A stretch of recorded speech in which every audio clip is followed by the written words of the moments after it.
Good evening, everyone. Thank you for joining us for our school board meeting tonight, the Vashon Island School District. And we are going to open with a call to order right now, and we're going to have a motion to approve the agenda. So moved. I'll second. Okay, all in favor? Aye. Aye. Aye. Jody, did you All right. who made the motion and who seconded? Yes, I did. Great, just double checking. Okay, and did we receive any public comments to be read? I didn't see any. We did not receive any public comment this evening. The public is still encouraged if they would like to submit public comment, and we will make sure that it gets into our board minutes and to the board as well. All right. In that case, then we're going to move right to our superintendent report. Take it away, Slade. Thank you, board, and just welcome everyone once again to our last board meeting in June. What a long, strange trip it's been. We are going to first start off with a land acknowledgement. We are on the lands of the Puyallup Tribe of Indians, and I would like to honor them in this moment. And I'd also like to recognize that we are in a critical time where we are still moving towards and trying to end white silence and stand up for Black lives. And I really appreciate what our island has been sharing with me personally as I move through my own experience and learning and continuing to learn. And I just appreciate everyone's work in this space and our partnerships as well. So the next is the retiree. And Jody, are you going to play this video for us? Are you going to click on this link for us? If you remember last time, Rebecca, we were going to recognize Ann Van Hold for her service at the elementary building. And Rebecca Gerritzel, the principal at the elementary building, made a video for Ann, and we weren't able to play it with volume. I think we've solved that issue. And so let's let the video and Rebecca speak for herself. Hi, it's Rebecca, the principal at Chautauqua, and I am very proud to tell a little bit about Ann Van Hold and her work in the district as our English language learner teacher in the elementary grades. She is an incredibly caring, compassionate educator. She has worked to increase access and improve outcomes for English language learners. She took the challenges of the job in stride with a good attitude and a creative spirit. She would manage our online ELPA testing with kindergartners, teaching them to use a mouse for the first time. She worked with our new reading curriculum to make things relevant for students. She collaborated with classroom teachers to align learning to what they were doing in the classroom, and she continually adapted and improved our programs to meet the changing needs of our students. For the last 2 years, Ann has worked to support our Spanish-speaking intern program, connecting with homestay families and our native Spanish-speaking families. She helped to develop our Club Chispa, an after-school program for native Spanish-speaking students, and to develop native language supports for our students when needed during the school day. She made sure families were connected, and she would stay late giving interns rides home to ensure the program's success. She's been learning Spanish and never let her growing Spanish skills get in the way of her attempts at communication. Ann has become a friend and a support to many of the staff. I will miss her laughter and her spirit of positivity. I'd like to end with a quote from a recent email that Ann sent to our staff. The current events today remind me every day that we need to keep working for academic equity alongside racial and social justice. We will need to keep finding ways to increase our language access via computer programs and curriculum and translations and outreach in home languages, supporting teaching materials in home languages so parents can support their children in our new homeschool model. Our support and care for families who are challenged with economic circumstances, disabilities, food, health, and medical insecurities will continue to need to be addressed. If we are to remain the compassionate community we pride ourselves to be, our empathy and understanding of the disparities among our students seemed heightened. We are more skilled and resilient than we were 4 months ago. And during this time of closure, has worked hard to reach families. She's delivered items to people's houses. She has office hours at the high school. She's connected kids with computers. I mean, she's really reached out to help connect families. And that just shows the kind of person that she is, working hard all the time to help our community. And we hope that she returns as a substitute, as she has promised to do in our schools, and to not stray too far from our lives. Thank you. Any of you, again, who know Anne,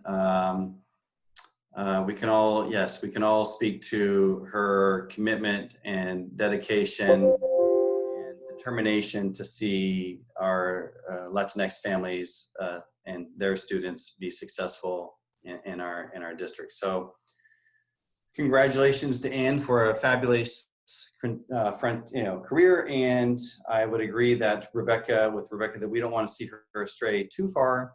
I'm sure many of us will see her on island, and I hope she stays connected to our intern program. We did just unfortunately receive word that because of the new immigration restrictions by the leader of our country, that we are no longer going to be able to have our interns come at least for the next year. So we will be missing that program deeply. Our interns this year actually won awards for their service to our students and to the teachers, and I know that this is going to be a big hole in our program, and is really one of the characteristics of our schools that make us very unique. And so, but I'm sure somehow that we'll, again, make it work and support our students and families without the interns and without Anne. But we have some shoes to fill. But we are excited about having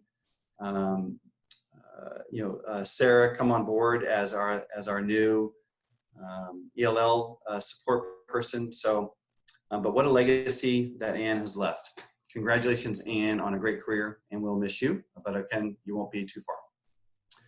Any other kind of comments about Anne? I'm not sure if the board wants to speak up at all. Thank you, Anne. Muchas gracias. Yep. Muchísimas gracias. Thank you, Anne. We will miss you. Yes, yes. Thank you very much for your long service to the district. It meant a lot to a lot of kids and families. The next item, I was originally going to share some reopening news, but I had moved the majority of this as basically a discussion since so much has changed since we actually began to build this agenda. So there will be a much more in-depth discussion and sharing of information around school reopening and the discussion section of the agenda.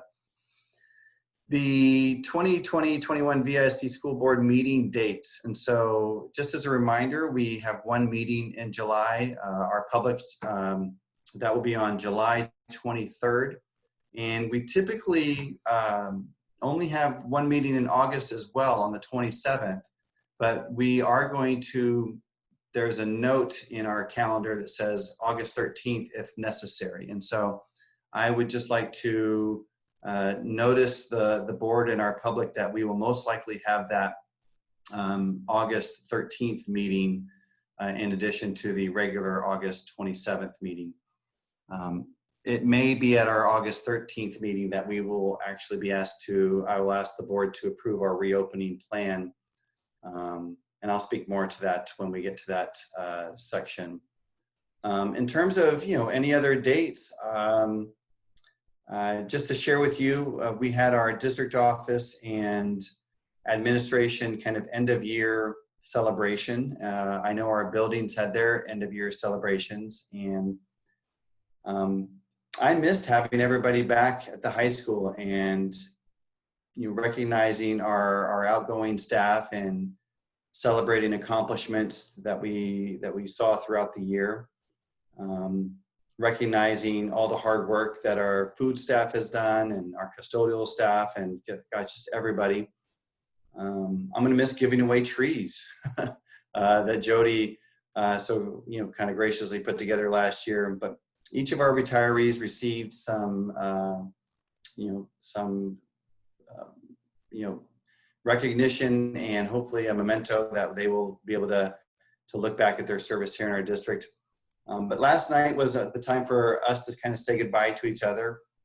And it really wasn't saying goodbye to each other for the year. It was basically saying goodbye to the year and really welcoming what is in front of us. And so we made a toast to the end of the 1920 school year, and we are definitely looking forward to new beginnings with this upcoming year. And we've made quite a bit of progress to speak of in that direction. So any other questions on my report? I kept it kind of short. We have some other folks here this evening to share information with us about the reopening of schools, in addition to myself and some decisions we need to make. So, but any other questions about my superintendent's report right now? Okay, I will pass the torch over to you, Reagan. Okay, well, that will bring us to board member remarks. And I'm just going to go down my column. So that makes spring the first one this time. Sorry, I just got off the ferry, so I'm driving, and I don't think I really have too much to say. I'm eager to hear more about that school reopening plan. As I know, so is everyone else. And so anyway, that's kind of what's on my mind. Okay. And so that brings us to Bob. I don't have any remarks. I just have a good luck to Slade. I cannot imagine it's like changing a tire on a car while it's going down the freeway. How you are going to get us all ready for the reopening of schools it terrifies me. And I know you'll do a great job, but I just planning in this environment seems amazingly difficult. So I trust, and I'm anxious to hear about how that presentation goes forward also. Thanks, Bob. Thanks, Bob. Toby. Nothing in particular. Glad to be here tonight. Good to see everyone. Okay. Sabette. Same. I don't have really much to say, except I would say, Bob, the best way to change the tire is with a big group, a very supportive group that works together. And I think that's what you have got going on, Slade. I didn't see the I was sorry I couldn't make it to the Q&A parent the other night, but I'm almost halfway through, so it sounds like that was a good meeting. And that's so thank you so much for doing that. So yeah, many questions, and maybe some will get answered. Ha. And then re-answered. And then changed. And then rethought. And yeah. Seriously. All right, well, I do have some remarks. I have some extremely exciting news from the Schools Foundation. This week, we received a pledge from an anonymous donor for $50,000 over 2 years. That's $25,000 next year and $25,000 for the year after that, to be dedicated to racial equity, to fully fund racial equity initiatives and training, and to help inspire community to also donate to that cause and this important work that we're seeing in our society and in our community, and would like to develop further in our schools. So if the money is not fully used by the racial equity curriculum, some of it can also go to mental health. So this is just extremely exciting, especially since the funding stream for this was very much in jeopardy going forward. So we could not be more thrilled. And whoever you are, anonymous donor, we love you. And it's so important for the kids in our district. And I'm speechless. I don't know what to say. I can't even imagine. That is fantastic news. Oh, yeah, isn't that great? That is great. No. Thank you. And I'll share with you that you know, each school is just so eager to start next year and wanting to really provide some accountability around our policy, but really just improve the sense of belonging for all of our students, you know, in our district, and especially our Black students and students of color. And so, you know, I had a proposal submitted to me by Gus, gosh, just I made this week, actually, it might have been Monday. And what they had proposed and what they needed to be funded, it was going to be very close or tight, or you know, we weren't going to be able to fund everything that their team wanted to do. And then all of a sudden, you know, we have this amazing gift and space and capacity. And I'll just share with you, for me, it's like we need to come back together. As I've been sharing, I've been doing my administrative evaluations and saying, okay, next year, we can still provide a tighter net of supports and collaboration with each other, because when Gus sent his proposal out and shared with the admin team, other administrators came forward and said, that's, our team wants to have that same kind of experience. And so there's a lot of energy, obviously, that has been building, but we want to do more, and we can do better.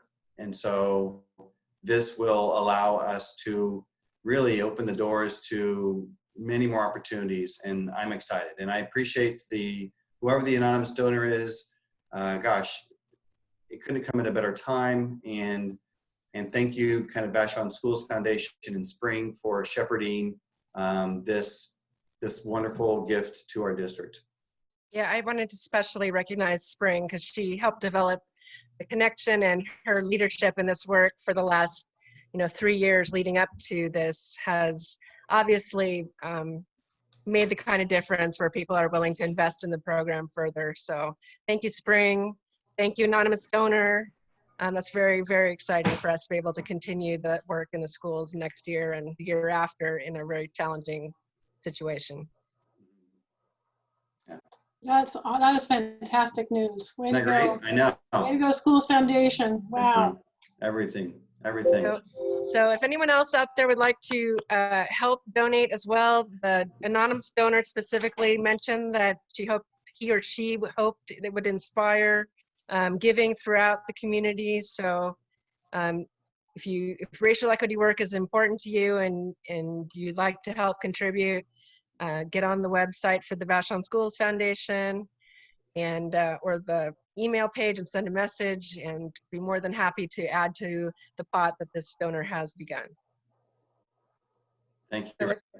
So with that will take us to some decision items.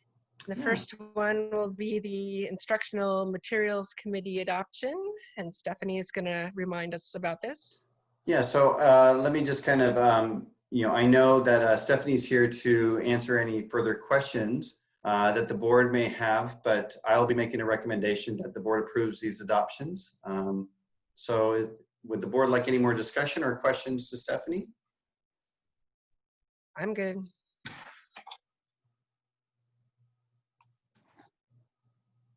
Looks like we're good. Okay, then I would I make the recommendation that the board would approve these adoption materials, and a shout out to Stephanie. So I move that we move on this recommendations and include the shout out to Stephanie. I'll second that. All in favor? Aye. Aye. All right, and that decision item passes. Thank you again, Stephanie, for all your work on that and your group of supporters and helpers with that project. And so now we come to the Certificated Classified Administrator and District Office non-rep salary schedules and certificated administration draft contract. And Slade is going to explain a little bit about this.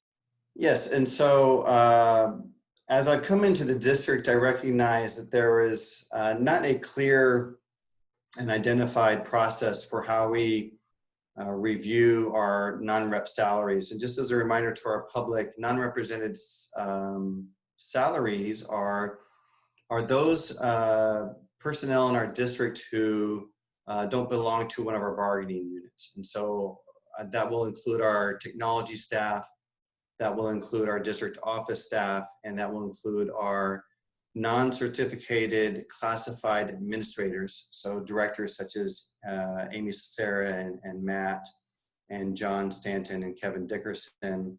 But it will also include non-reps are our building administrators and all certificate administrators. So in addition to building administrators, that includes Catherine Coleman and Dr. Stephanie Spencer. And so when I came into the district, I've had experience, my own experience is there's always kind of been an irregular pace or not a predictive way in which districts and school boards address salary adjustments for non-rep staff. And the bargaining units, VESP, VEA, and SEIU, there's a process, and it's clear, and we work together with those bargaining units. And my aim with those bargaining units has always been to provide market salaries, comparable salaries with comparable districts. And we had the benefit recently when we went through, the board remembers, that when we settled with VEA and had an agreement with them, we really did a lot of work on our comparable districts and according to regionalization, size, geographic location.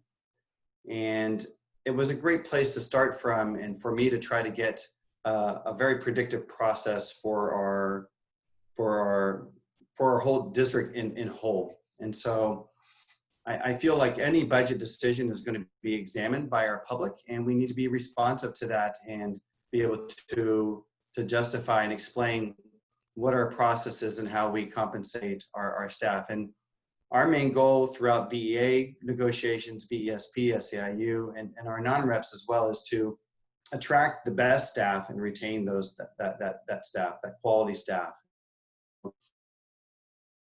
I'll just say personally, I feel often our non-rep staff is kind of in the shadows and maybe overlooked. And so in this kind of difficult time, I felt that if we're given not a clear path forward, there's still lots of uncertainty. But for me, again, all the signaling from our state and our budget next year is we expect 96% or better of our funding.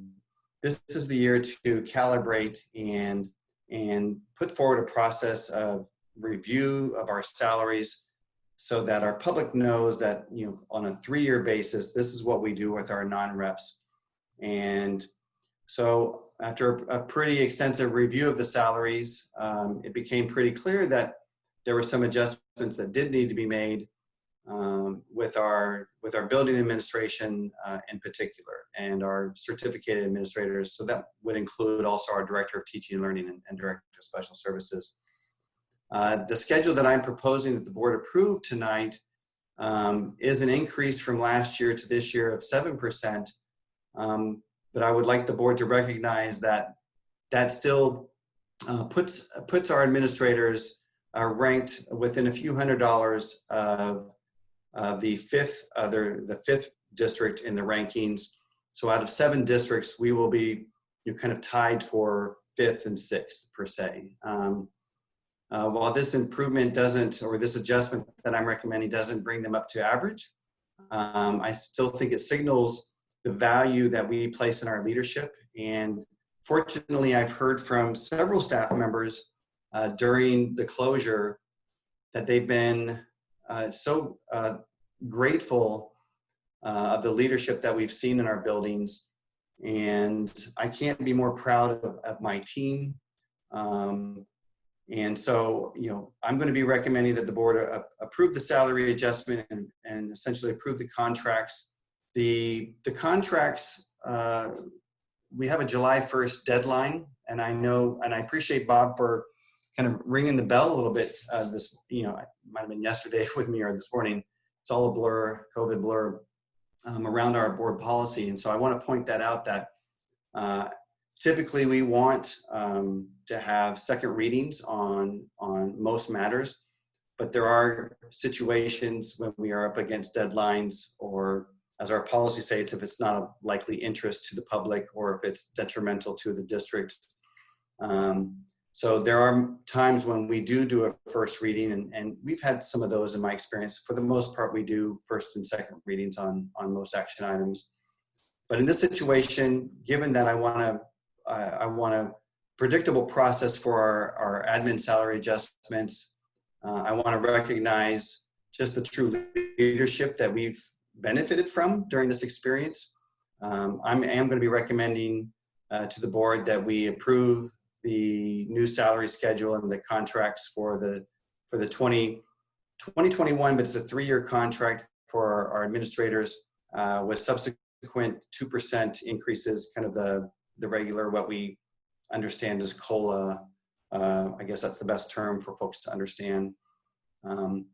I welcome any more discussion with the board for sure, and I'm also here to answer any questions as well.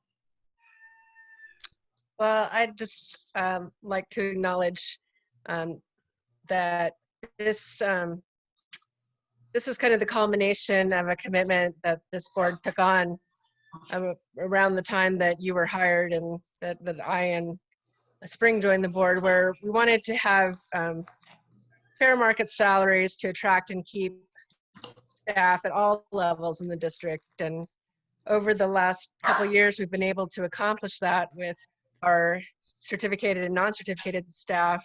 Some of the McCleary money went to helping that, but our administrators did not partake in that on those occasions. And so they are the last group that has not had such an adjustment several years now. And so, you know, aside from needing to recognize their leadership, especially in this difficult time, we really need to complete our mission here and make sure that we are attracting and retaining our talent, and that we have a steady leadership through this COVID crisis into the next couple years, and that we are meeting our equity standard for everyone in the district, whether they're on the janitorial, staff, or they're in the principal's office. That should be a guiding principle for everyone in the district. And so I think the board would like to support this team of administrators and recognize them for their work. And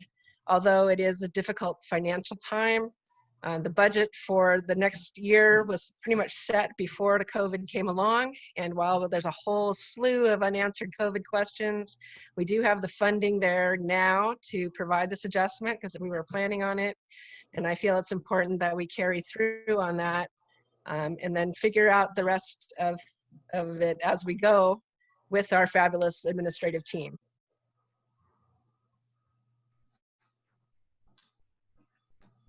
A question. What are we voting on? Is it the certificated administrator's contract? Is that what this vote is on?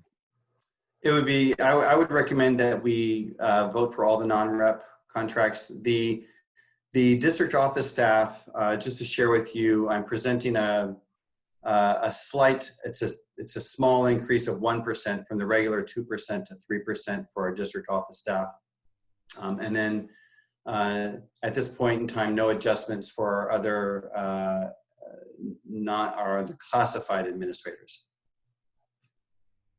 So we're talking, what I've been focused on, because all of our conversation has been around certificated administrators. The additional bargaining groups was news to me, and maybe because I was not paying attention. But so are there, where are we seeing COLAs or salary increases in which of these contracts? I understand we are with regard to the certificated administrators. Could you go through the other contracts? Certainly. So regular yearly COLAs are for the non-rep classified administrators and the and again, when I reviewed the non-rep classified staff, certificated classified, our district office staff, they were just kind of ever slightly behind market. So it's just a 1% increase over what we would typically be doing for COLA. In addition to COLA. Right. As a matter of order, I have, this is, I don't believe we've discussed this before, have we? No, and typically, at least last year when we had COLA or, you know, the other smaller adjustments, that wasn't put in front of as a discussion item really in front of the board. So I'm prepared to vote for the certificated administrators, but given the fact that we are waiving the 2-meeting rule and appear to have never discussed this as a board, I don't feel comfortable approving it tonight, apart from the non-certificated administrators. So you don't want to improve the, just to rephrase, you would like to take action on the certificated administrators, but you would prefer to defer action on the 1% increase for the district office staff. That's, I am comfortable giving COLAs going forward, but at this, given the fact that the board has not had any discussion. Well, I don't know. This, I think there's been no discussion because there's been an awareness that there would be COLAs built into their agreements. And so there's really nothing needed to be discussed. You're welcome to have discussion now too. I mean, that's not this is the opportunity for that. And then you can make a decision. Yeah, I mean, Want to Toby, do a Toby, second reading? Zabet, do you guys have any comments about the COLAs? I was just wondering if there's a time, if there's also a July 1 clock on this set of contracts. Yes, they're expected to get contracts July 1st. Okay. And so wait, so Bob, to be clear, the part that you're having, the stumbling block for you at this moment is the increase of the 1%? is that the only amount we're talking about? Yes. I think so. Okay. Okay, I will just register my irritation at the process because like I said, we have never discussed this and we are approving it the same night. And secondly, I would like to, these decisions, I think best practice going forward would be to have these decisions in the context of a budget discussion.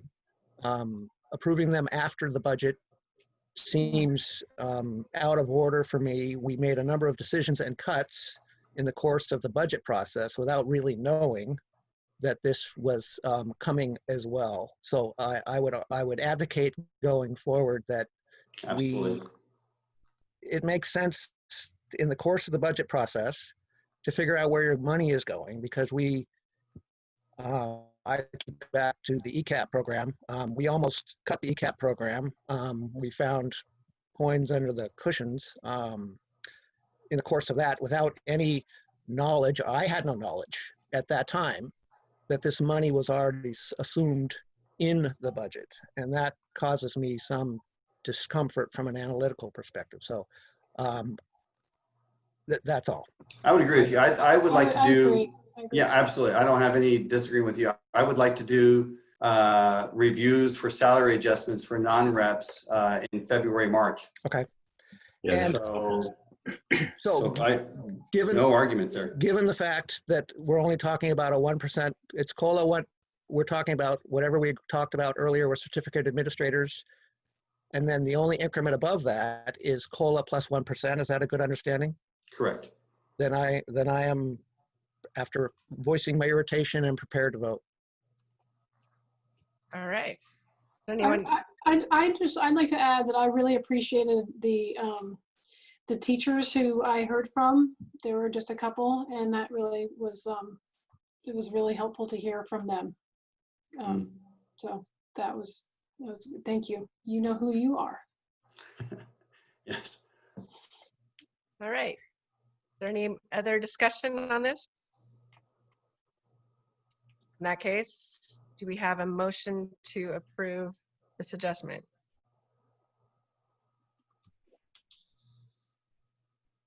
I'll move. I don't Do we believe have a we can. I'll second. I'll second. Second. Thank If you. I can't move, Spring moves. Somebody second her. I'll second it. Thank you, Bob. All in favor? Aye. Aye. Aye. Aye. And with that, the motion passes. And thank you again to our administrative team. And I'm glad that we have closed the loop on this adjustment for fair market across the board. Thank you for the strong leadership. Thank you. So now we're moving to reports, and we're going to hear from Andrew Sears about sports programs. Hi, good evening. How's it Andy, going? welcome. Good seeing you, buddy. Thanks for having me. How's the family? They're doing well, thank you. They're doing well. Well, on sunny days, we do well. On rainy days, when we're cooped up, it's not so well, but we're doing okay. Thank you. Mm-hmm. Welcome to the jungle. So with regards to athletics, both at the middle school and the high school, we're currently, the current situation is we're in a WIA summer contact period. And so we're working on 2 things, both the governor's reopening plan for phase 2, and then a document that the WIA released on Monday, which gives a more detailed reopening best practices and whatnot. So we're trying to get everything up to speed so that we could have some sort of small group summer program. So we're working on that with our coaches right now.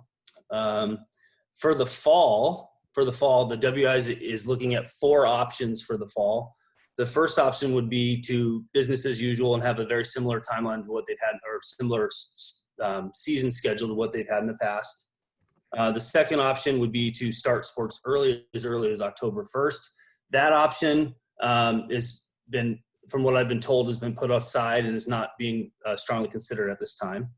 Then there's an option to start sports at the end of September, and then the concurrent seasons would follow after that.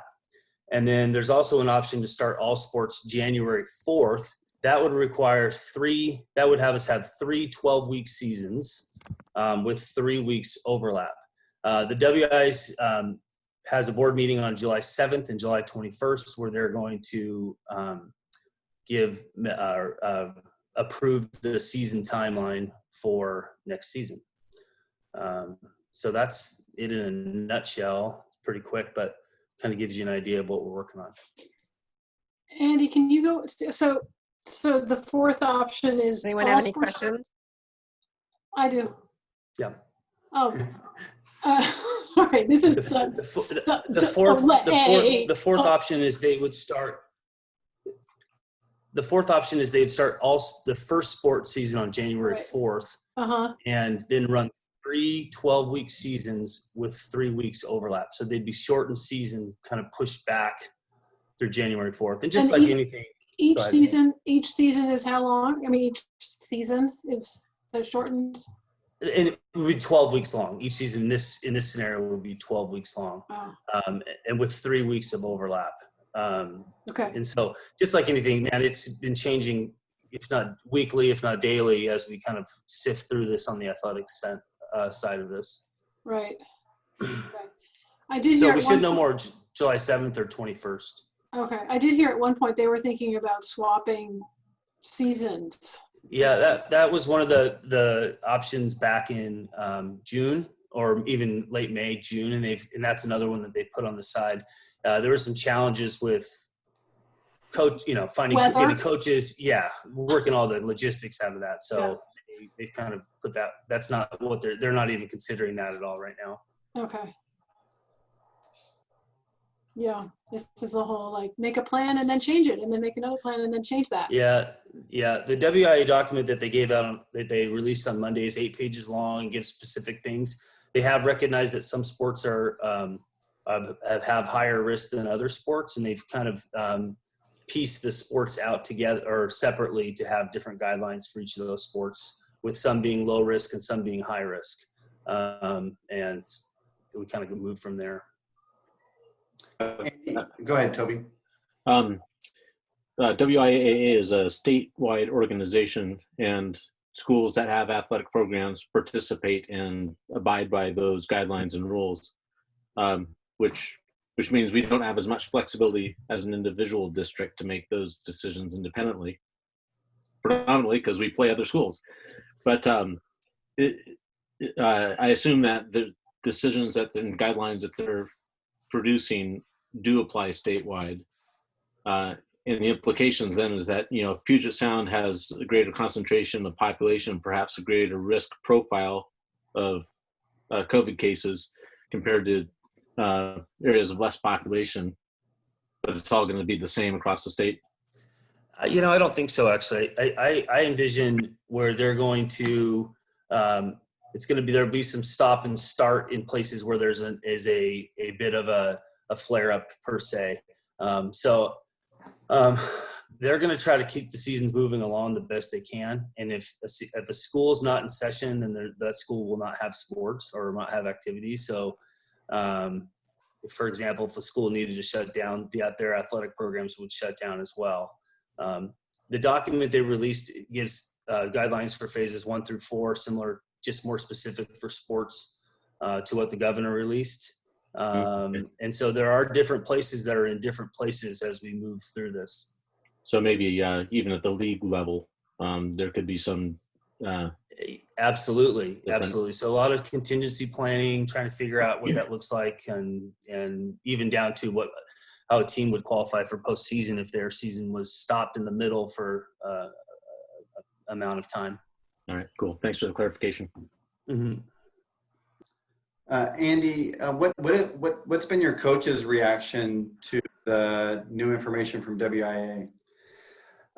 They're excited to get going, but trying to work through some of the challenges. Some of the recommendations for example, is like a pre-screening of an athlete and documenting their health with required temperature check. And so we're working on getting no-touch thermometers and all that kind of stuff in place to allow them to kind of move forward. It's challenging. The groups can be no bigger than 5 students right now.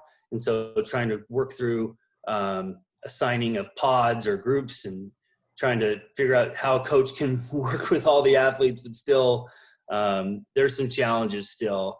I think most of our teams are looking for like the first Monday after the 4th of July of trying to get something where they're actually got students on the ground, because there still is some challenges that we're working through.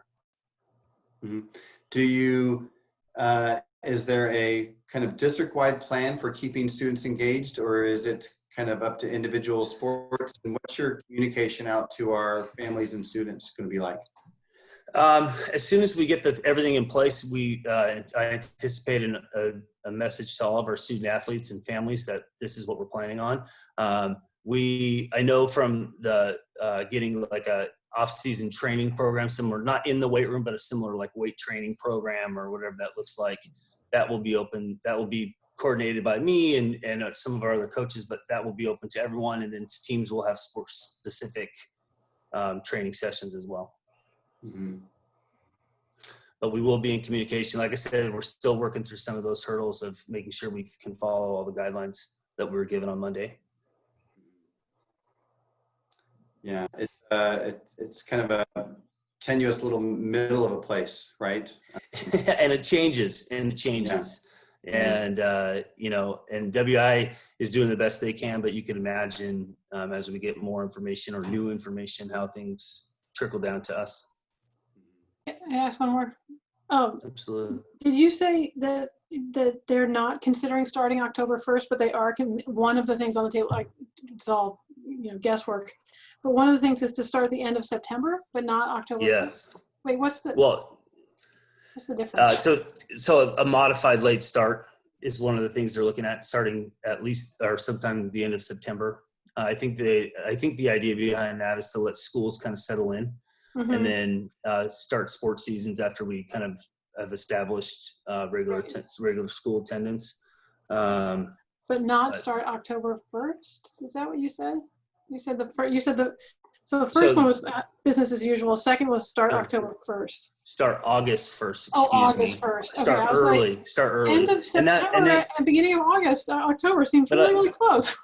August starting early from what I've been told is not currently being strongly considered either. Makes much more sense. August 1st. Yeah, So Zabet, it's as usual, start early, start a little bit late, or start really late. I think is kind of to simplify it for you. Yeah. Okay. Sorry about that. have you, or I should say, what has been any feedback from parents or students that you've heard so far? They're ready to get going. And most parents and students seem ready to get going. There are some concerns. One of my concerns is just making sure we're getting the word out that we're trying to be as safe as possible, so that people will participate. And because I know the value of athletics in a school setting, school athletics. So I just want as many people to participate as possible. And I think settling some of the concerns of parents and doing this as safe as possible is going to be really, really important. That's why we're trying to get everything as much as taken care of before we try to do something. But like I said, I think the first week in July is what we're kind of pointing toward. Great. Well, I know, obviously from the information that I saw in the paper and the loss of, those spring seasons and those seniors, I know that nobody wants to repeat that. And so Absolutely. Yeah. And so I appreciate everything you've been doing so far to keep our students engaged and keep this program, up and running as much as possible. Absolutely. So yeah, we'll be excited to get things going. Andy, Yep. what I said about changing the tire of the car, it's going 50 miles an hour, same goes for you. Appreciate that. Yeah, for sure. For sure. All right. Any more questions on this? No, thank you for the update. I'll be interested to hear Okay. what happens next. In the But Yep. Thank you very much. Thank you, Andy. Yep. All right. Looks like Slade is going to present where Matt usually does for our financial update. This is the one time a year. Matt doesn't come to the meeting. He and it's maybe too personal, but he has an anniversary this evening, and so he takes that opportunity to spend time away from work because he spends much of his time with us. And so if you take a look at the monthly board financial report, I will butcher his presentation, but as you can see from expenditures to revenues, we're again right on track. There's no surprises. I can't remember which month, if it's June or July, where we get the another larger portion of our apportionment. But right now, if you remember, also our enrollment is consistent with basically the OSPI took our February enrollment and then did the projecting. Thank you, Amy. It's in July. Did the projecting. So OSPI, it was much simpler for them to not ask schools to try to record attendance in a different way or a student count, and so they've just overlaid our most recent enrollments and last year's as well into a pattern so that we continue with our apportionment. But if there are other questions from the board, I will gladly answer them or get back to you if I am not able to answer them.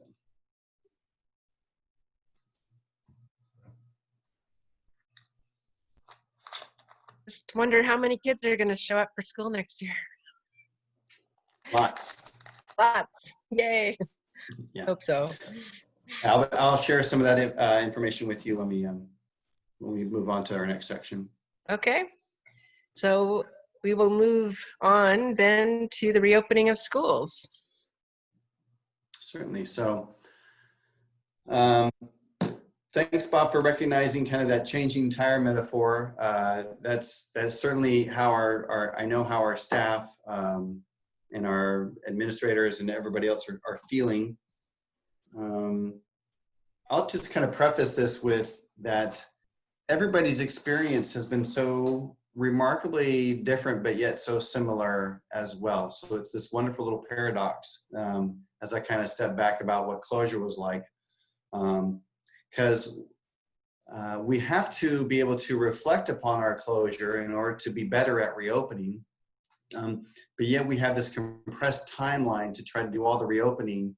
So it doesn't allow a lot of time for some of that reflection that we would like to do. So I sent a reopening plan to our community on the 19th, and that followed the last, at least the last meeting for this school year, quotes, not the last meeting for that team. The reopening team met on the 18th, and the team was, such a great asset to our planning, because we were able to get feedback from our stakeholders that truly informed many of the decisions that we've made moving forward. And so shout out to that team, and the kudos to them for volunteering that time. It became very clear through information gathered from our community that our students craved contact, that mental health concerns were those were significantly on the minds of students and staff and parents. And it really signaled that we needed to really look at who needs to be back, like how do we get our students back in school the most days and for the most amount of time possible and the most safe way.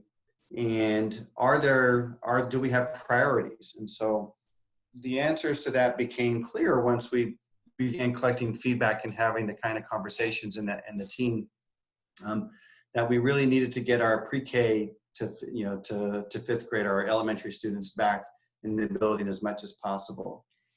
While it wasn't a perfect system for our older students, parents did report that their 6th through 12th graders, and I'm going to be lightly touching on 6th grade because not all 6th graders are just 5th graders, but a little bit bigger.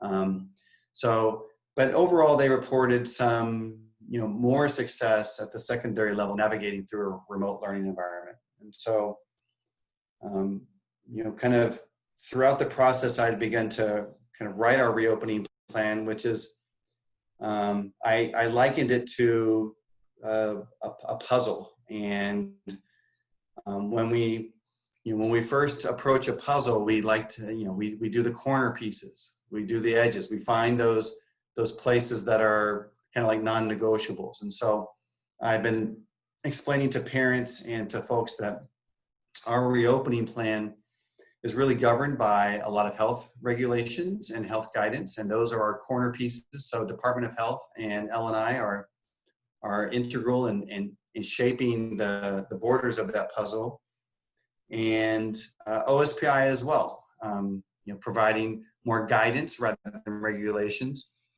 And then it's really up to our system, our staff, our parents, our students to help co-design the inside of that puzzle. And I can say with confidence that that's been a very satisfying part of this work so far, is the work that we've identified as being the center of this puzzle, but also the teams of people who are ready to take it on. And so we have just recently met today, and we'll continue to meet with our staff bargaining units who are integral in communicating and reaching out to their stakeholders and being partners with this. We're going to be doing at the elementary school, we're looking at a 4-day-a-week model. It could potentially change to a 5-day week because elementary teachers and staff are starting to kind of design and understand each other's needs to the effect that it might be that a 5-day week might be better if they actually make the days a little bit shorter, and they would take the extra time on those 5 days to plan. The initial model that was presented or proposed was 4 days and then have 1 day that would be non-student attendance. But this is what happens when you get great people together, smart, creative people together. They start, they understand the need, and then they start figuring, okay, what are the other details? I told them the superintendent is not going to be able to go into the elementary building and tell them exactly the plan that they need to implement. my part in this process is to identify our priorities and let them know we really need our kids back. And the parents have been loud and clear about that. And quite frankly, I want the student social emotional health is so critical right now. And the overwhelming feedback was that it hasn't been a great experience for our youngest learners and their families. And we know their families also have to go to work. And we also know that our staff have younger students, at Chautauqua, and our staff may not be able to come back to work unless we can, really get these students back. So overwhelmingly, it's been a positive response from everybody, but now it's kind of the question, now that we know kind of the North Star, the bearing, how do we get there? And what's the path that we're going to choose? And so elementary staff are now working on that as we speak. Rebecca's been communicating with folks, and she's been doing many listening sessions with her staff. And so they're going to have some clearer direction probably even before July 1st. And then for secondary schools, we are looking at a 2-day-a-week model. And that 2-day-a-week model still has lots of details embedded in it that we don't know yet, that we want, again, staff and teachers to help co-design. But it's essentially taking 50% of your students and, for the most part, running their 6 classes. It may not be their 6 classes. At the high school, it might be their regular 6-class day, but at the middle school, it might be 3 classes one of those days and 3 classes the other day. And so there's still flexibility amongst the schools to determine what those days might look like in their periods. But for the most part, students will experience their 6-period schedule. And part of that is Danny described it perfectly this morning, because there's been about 20 ideas about schedules and what those schedules could look like. And do we do 3 periods, 4 periods, 5 periods? Do we do blocks, non-blocks? The ideas have been flowing. And when Danny and I were speaking yesterday, but also this morning, he described if we become too artful with our design process, the more fragile it becomes, or there's a potential fragility for it, since we don't know what it might look like and we're making too significant a change. But also, we would like to have a system to where if we are able to go back to, whatever, there's phase 4 or phase 4.5, the governor hasn't put schools into his phases yet, but whenever it is that we can have school full time for students, we want to be able to pivot without too much twisting and turning to transition to our, the regular 6-period day. And for that reason, the high school is going to stay with a 6-period, but also I think our board recognizes that we have a 24, credit requirement. And if students aren't receiving 6 credits a year, then it's going to be very difficult for us to meet a 24 credit requirement. So many reasons why the high school is sticking with the 6-period schedule, but the middle school is looking at perhaps 3 periods one day and 3 periods next day, with some more emphasis on their homeroom and building in some more social emotional supports in the afternoon. So a priority also is for our buildings to keep families together. That was feedback. It's kind of makes sense, but that weighs heavily on the minds of parents. They wonder what you're going to do. And so I've been communicating with folks that we will be keeping families together. And we also we most likely will do it by alpha. But we also recognize that not all families have the same last name. But once again, we're small enough to where our counselors and our teachers, we know who our families are, and we can ensure that they stay together. But whether that day is, whether the 5th day that I'm speaking of is a Monday, a Wednesday, or a Friday, that hasn't been decided, and that doesn't actually need to be decided right now, but it will be decided soon. The ELT, the executive leadership team that meets, I normally meets only once a month on a Monday, but we've been meeting every Monday. We're going to meet on Monday, and we're going to be talking about bus schedules. There has been some idea that we might take this opportunity to start high school students later. Many parents have said that even though it's been difficult for their high school students, having their high school students sleep in a little bit while they try to rouse them at 9 o'clock or whatever it is that their family decided their schedule is going to be, that it's been a little bit better. And so this might be the time that our district, normally a process like switching schedules would be a year-long review process that I would undergo, with the board and many stakeholder committees and teams. We're going to explore it. It doesn't mean that we know we can do it, but we are going to be exploring that opportunity as well. In the near future, what we're doing is that we sent out a survey to staff today, I believe, because we need to have an idea or start to take the pulse of who amongst our staff are high risk or fall into a high risk category. And with those staff, we will be, for those that who may be in high risk categories may still choose to report.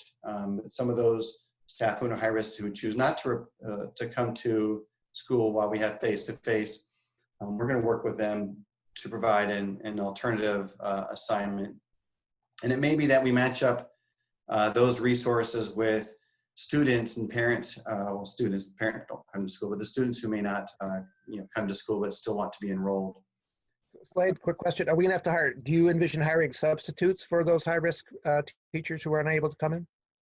No, we believe that we can figure out systems where they can still engage with their students, whether it be remotely or through other means. So,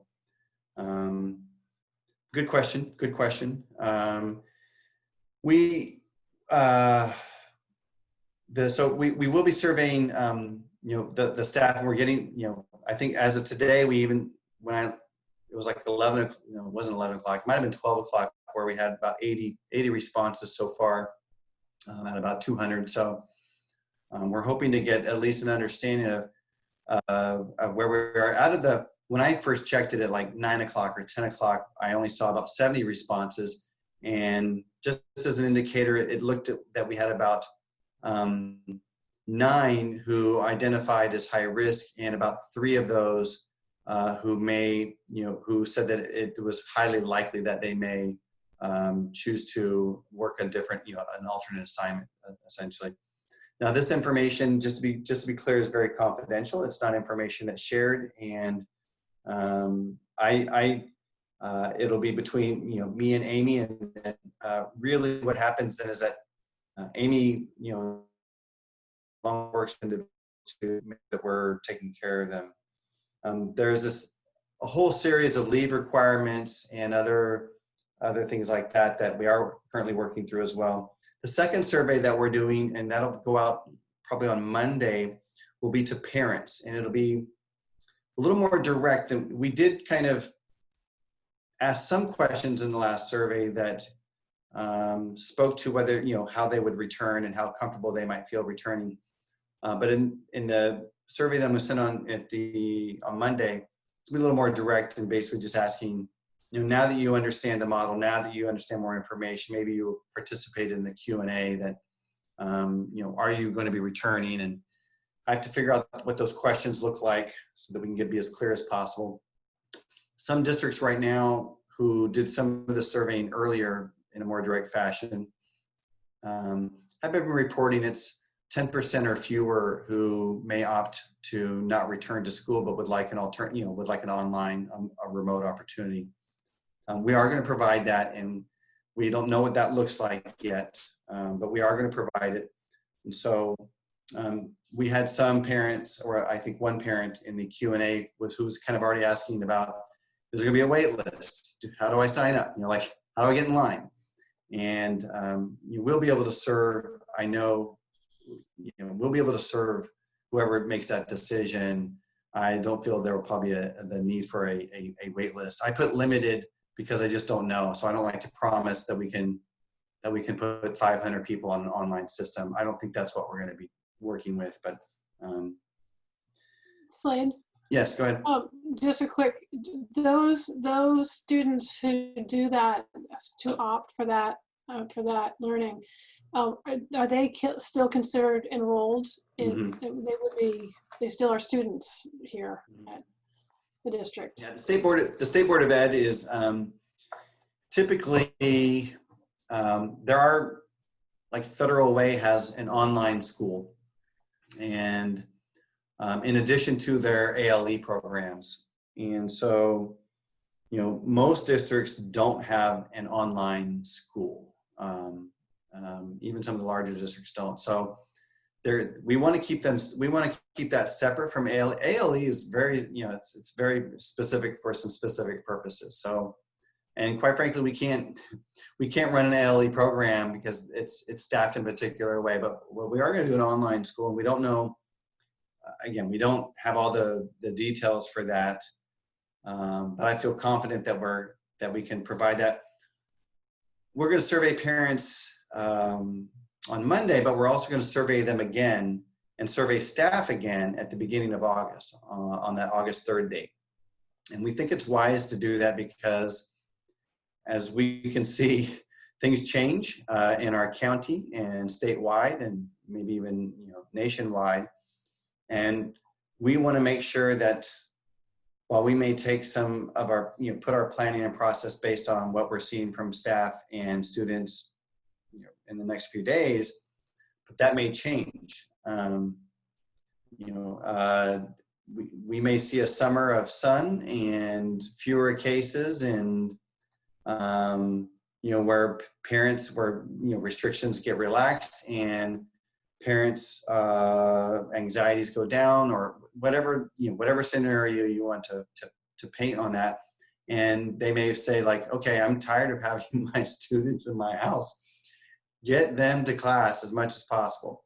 It could obviously be completely opposite of that, where cases go up and we're still in phase 2, and that just doesn't happen. So we're preparing for all these contingencies. Most of the time, I think, we had 2 Q&As, one for staff and one for parents last Tuesday. I think they went well. I've also been receiving, just gobs of emails from those who weren't able to make those Q&As. That's great because I don't want folks to feel like they missed out. And so I did send out the links and video, for those to those parents. But the just answering questions as they come, and for me, it's really important. I appreciate, Spring, you sending along the harbor reopening plan. It's always great to see what your colleagues are doing, right? And I haven't met Terry yet over there. The title, I think we're having lunch or something, not having lunch, but we're having some kind of meeting next week. I sent her a welcome, kind of a welcome letter some time ago. But of course she's been busy and I've been busy, and but from that plan of theirs, great graphics, and I love the charts, and but I really like that they identified their priorities, and it's very similar priorities to our district. But what I appreciate Terry pointing out to parents, and which I've now been saying to parents, that if parents are having a struggle with their decision making, or they're just not quite sure what they want to do for next year, I'm really encouraging them to reach out to principals or reach out to myself, and we can talk through their decision making process and help them come to the right decision for their family. I'm not going to be in the business of selling one particular program or another. I just want to be able to listen and answer questions for families, so that when it comes to that time, that they feel comfortable with the decision they make, and that they're making the best informed decision possible to, of course, I feel like they should come to our school district. I love our district, and I want to maintain our unique identity throughout this process. And that's been a focus of ours throughout this whole, reopening planning. So that. I heard, and I think maybe you could just touch on it a little bit, that during the Q&A, I haven't gotten to this part of it yet, that the grading system and the sort of expectations of next year, I I know what the answer is, but I think if you could address, or I think I know what the answer is, if you could address that. I think Danny may have spoken to it during the Q&A about what are the expectations and sort of the rigor. Right. question. Yeah, I think Danny spoke well to it, saying that, you know, kind of where we ended this year and how we started off close was in the do no harm, you know, kind of aspect. And so when we come back, we do want to kind of resume with our expectations. There will be more, there won't be any invitational learning, and we will be back to what I would consider, you know, our more kind of regular program. It may take us still some gearing up and adjustments in terms of how teachers are adjusting to a 2-day week versus a 5-day week. But we recognize we want to get better, and students still need to. It's also an opportunity for us to really examine our standards and really get laser focused on what are the critical and those essential standards that students need to be able to, you know and be able to do. And so we have a lot of work in front of us, and we want parents to know that it's not, it probably, you know, obviously it will be synchronous when the students are here for those 2 days or for the 4 days. But the other 2 days, it's not like they're going to have a hour-to-hour schedule. And so that's pretty critical to understand. But how we use that time, and will it be a flipped classroom model, or will it be more project-based learning? These are all pedagogies that we really need to explore further and you know, and help our staff. But honestly, it's we're always kind of in this tension, even in a regular year, of people, you know, our staff wanting professional development and training, and you know, depending on the kind of learning you are, you know, some people just learn by doing, and so some of our staff just need to get in there and start doing it in order to get good at it. And some staff, you know, that's not their approach that works for them. They want to, you know more and be kind of work alongside people who are doing it. So we're going to do our best to help folks navigate technology, navigate curriculum. And I think we made it clear that this is going to be a partnership with everybody, and we're going to be, you know, kind of in it together.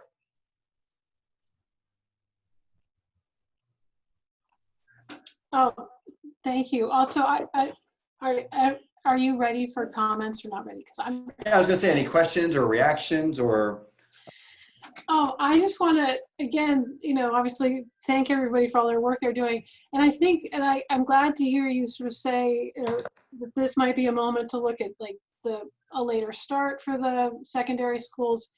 And I know I'm sure everybody's thinking about this, but I just want to say it out loud that I think this is such a great moment to really think about, are there systems that we can really do better and change after this? Like, can we really shake up our boundaries that we think we've been in?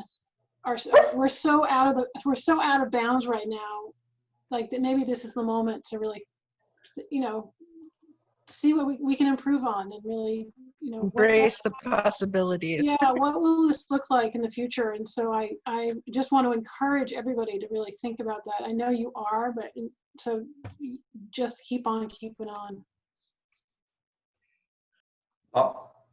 I just want to say, you had the second best metaphor of the night, which very much spoke to me about the puzzle and your management style and filling in the corners, etc. That must mean I'm a visual learner, because I understand it, and conceptually it makes a lot of sense to me, and I appreciate the way you're setting the bookends and letting those closest to the the child teaching use their professionalism, their craft in actually implementing the curriculum. So believe for you. Yeah, no, well stated. Yeah, that's exactly right. Spring?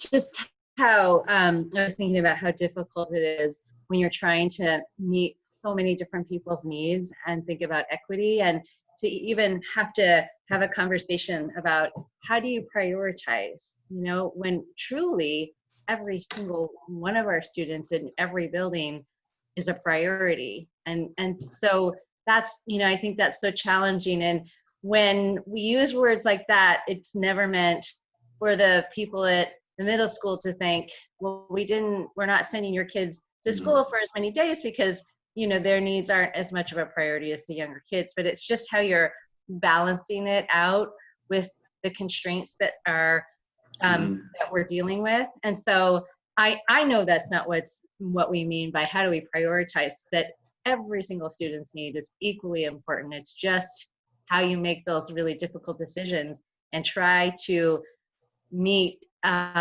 each of those needs. And it might look different, but that doesn't mean it's not being equally attended to in terms of their education and their social and emotional needs. Toby. Thanks, Slade. Seems like flexibility is going to be the key. Even once we have a plan, things will change on us, and it will, you know, because we're working as a team in the whole district, we'll get through that well. I really appreciate looking at the schools differently. They have different requirements and different needs and different student needs as well. And so not thinking of a district plan, but a collection of school plans, and really trusting the staff in those buildings to do what's best for the students, and really understanding where the students are and the individual as well as the group needs that they have, I think is really going to be key, as well as ensuring that the staff embraces the flexibility required as we move forward. And I really do have trust in that. Is there, so I have two questions. One is there a deadline target date that we're planning to have, you know, these times locked down, and is that something we communicate in August, or what's your thinking? That's great, because that was going to kind of be how I was going to not wrap things up today, but right now we're waiting from OSPI for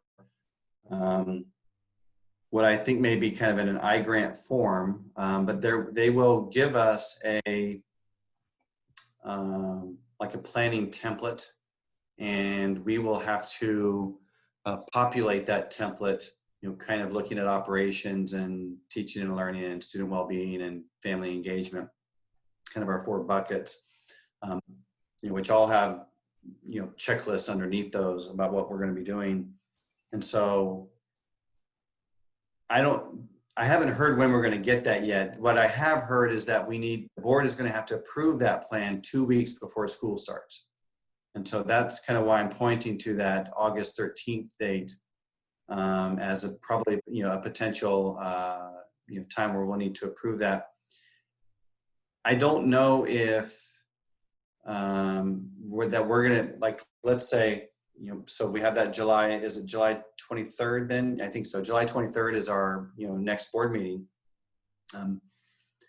I think it's possible that we'll have much of that plan kind of, you know, put in place and in front of the board to, you know, review. It may be that we try to do maybe some kind of work session between that time or in front of that, you know, the August 13th meeting. If that's something that the board, you know, wishes to do. But we will have to approve something by that August 13th meeting, and then submit that to OSPI. We are going to see more levels of accountability around attendance. And, you know, we've been doing weekly reports. Stephanie's been filling out weekly reports to OSPI, but it's been the reports we've been doing are fairly loose, not kind of typical of the kind of bean counting that you might see in a, you know, kind of a regular OSPI I-grant form. But so we'll see more accountability because legislators, when they're obviously they want to make sure that we're doing what we're doing, and it all just kind of rolls downhill per se. So thank you. My other question is, you talked a little bit about an idea at McMurray of doing 3 periods per day plus kind of an extended or homeroom? I know these are all conceptual. Were you thinking 3 periods of one topic one day and then the other day do 3 other periods, or just focusing on 3 primary classes for the? So yeah, so it would be 6. So it would be like a student has a schedule of 6 classes, and they would be in a longer block for 3 of those periods in the morning time. Okay, I understand. Yeah. Yeah. All right. Cool. Thanks for that clarification. Absolutely. I'm a good tire changer. Right. Right. I'll run along. Yeah. Yeah. Thank you. Lots of hard work across the whole district to contemplate absolutely. possibilities. Yeah. What other? I did hear one last thing I'll say is that which just to your credit, Slade, I did hear lots of appreciation for people saying how kind everyone has been with each other during this process. This moment, especially, it's sort of like, where are we going and what's happening? And I think that's such a great reflection of this district and the leadership of this district of just, we just don't know what's happening. And so let's just be kind. So well, thank you. and I've said before too, we're here to take care of kids, but we're also here to take care of each other. So. Yeah. Yeah.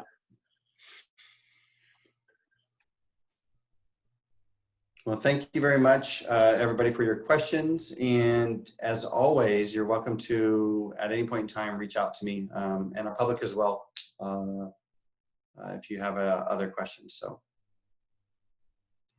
All right. Thank you very much for that. We'll certainly live in interesting times going forward. So that would bring us to the consent agenda. And do we have a motion to approve the consent agenda? So moved. Second. All in favor? Aye. Bye. Okay. I do have a clarifying question. On the building condition assessment, I noticed McMurray was not part of that. And I was trying to remember, I think we do different schools at, like, every year we do this, we don't always do the same schools. Am I correct in that recollection? I don't know. All right, I'm pretty sure that's right. Bob, do you remember? Bob, do you know? Well, this is the first time I've seen the third-party independent one. Is that what you're asking about? No, I'm trying to remember. No, we've seen it before. We've done our own. We've done our own BCAs, but I have not heard of a third party. This is my first experience with a third party doing it, as I recall. I think I remember a third party assessment, and I think we do them every few years, and they don't do every school during that period of time. There's some, they cover part of the schools and then the other part. But that I can ask Kevin on the side, or if you remember, it's not a big deal. But I just left with that question as I was reading through it. Yeah, and very excited about being able to repaint the high school through the insurance claim. Yep, absolutely. Because it needs it. Yeah. Mm-hmm. And if you have a chance to drive by the new maintenance facility, it's exciting. It's big. It's fast, right? Yeah. Already you can tell it's gonna be a really cool building too. Yeah, absolutely. I know. Very exciting. All right. And is there any new business? It sounds like we are going to head and adjourn to an executive session at the moment. And I anticipate we'll be 15, 20 minutes. So if it's 8:25 right now, I would like to let our public know that we would come back at, let's just say 8:40. And if it's going to be any later, I will come back in and let the public know. So. Thanks for that, Slade. And just a reminder, no action is being taken. Yeah, we just come back and adjourn the meeting, right? There's no additional items on the public agenda. Mm-hmm. All right. See you over there. Bye. Okay. Bye.